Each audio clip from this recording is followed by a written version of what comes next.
Shama dhaggeeffattoota miidiyaa Kiilolee. Qophii keenya guyyaa har'aan dhimma mana amantaa Musliimaa irratti dhiibbaa ga'e jechuun jeequmsa uumamee ture isin biraan geenya hanga dhuma qophii keenyaatti nu waliin ta'a. Guyyaa kaleessaa magaalaa Finfinnee masjiida Anwaaritti soolaata Juma'a booda masjiidonni naannawaa birootti diigamaniiru sababa jedhuun naannawaa Markaatootti jeequmsaa fi hokkora uumameen lubbuun namoota lamaa darbuun poolisiin beeksiseera. Poolisiin ibsa baaseen jeequmsaa fi hokkora uumameen miseensota poolisii hojii idileera turan irra miidhaan salphaa fi cimaan ga'uu ibseera. Keessumaa naannawaa addaa Gaastaraa jedhamuun beekamutti sababa jeequmsichaan namoota lamarra miidhaan ga'uun wal'aansaaf gara hospitaalaatti ergamanii booda lubbuun darbuun ibsameera. Dabalataan namoota afur irra miidhaan kan qaqqabe yoo ta'u miseensota hooggansa poolisii seera kabachiisuuf bobba'an 37 irra akkasumas humnoota poolisiin tumsiistota 15 ta'an irra miidhaan cimaa fi salphaan qaqqabuun wal'aansaaf ergamuu ibseera. Qaamolee jeequmsicha kakaasan dabalatee qabeenyummaan isaanii kan dhaabbata tajaajila geejjiba uummata magaalaa Finfinnee ta'an atoobisoota lamarra miidhaan qaqqabus beekameera. Jeequmsicha naannawaa biroo irrattis babal'isuuf kan yaalame yoo ta'u tattaaffii qaamolee nageenyaa jeequmsichitu hin babal'atiin to'achuun danda'amee ture. Miidiyaaleen hawaasummaa tokko tokko magaalaa Finfinneetti jeequmsi olaanaan akka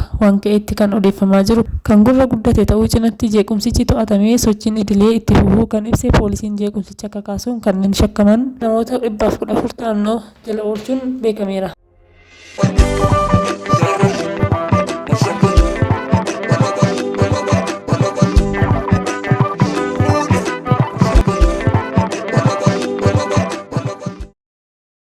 Itti fufuun manni maree amantaa Musliimaa Itoophiyaa kan ta'an Sheek Haji Ibraahim Tufaa jeequmsa guyyaa kaleessaa masjiida Anwaarii fi Nur yookaan Binii Safar jedhamee beekamutti erga sagadanii booda jeequmsa uumame sababeeffachuun aangawoota Komishinii Poolisii Federaalaa waliin mari'achuun isaanii dhaga'ameera. Jeequmsicha hordofuun masjiidi Nur cufamuu isaan kan salaataaf banaa akka ta'us taasifamuu isaa manni maree Musliimaa ibseera. Mootummaa mana maree dhimmoota Musliimaa Finfinnee fi Oromiyaa aangawoota mana marichaa keessa waliin ta'uun gareewwan furmaata argamsiisan ijaaruu isaanis beekamee jira.